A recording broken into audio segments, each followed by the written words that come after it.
We have been unable to go home to Iran for fear of arrest.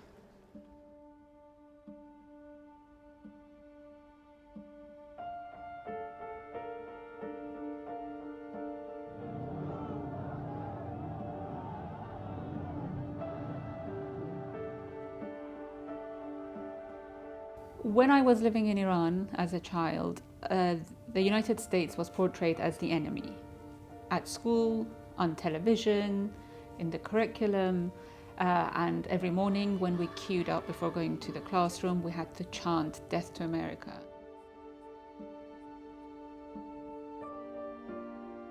My mother was very independent, she had a career, she didn't wear the headscarf, but when the revolution happened, it turned out to be compulsory for women to cover their hair. And that's just one example of several restrictions on women's life.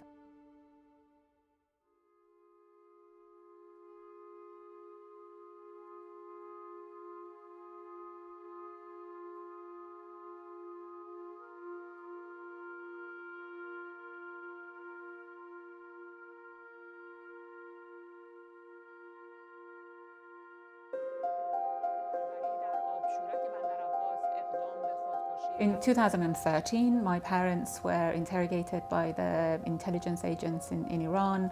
Their passports were confiscated and they were told that they should stop me from working for the BBC.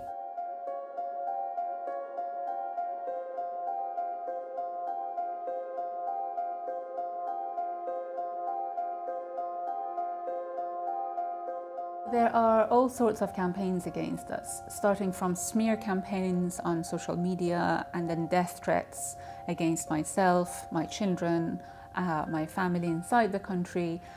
You name it, they try it.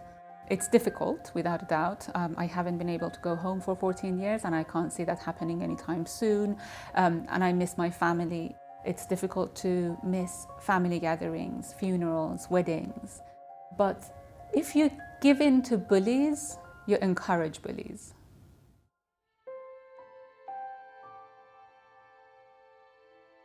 Well, I have two small children and a lot can happen in their lifetime, especially given how unpredictable politics is in the Middle East. At this very moment, I'm not very hopeful, but it's always a possibility. My children ask me all the time, why can't we go home? Why can't we go and visit Granny and Grandpa? And I have to explain, and it's a very difficult conversation because I don't want them to be bitter about my country, but then at the same time I have to be honest with them. And hopefully one day we can all go and visit.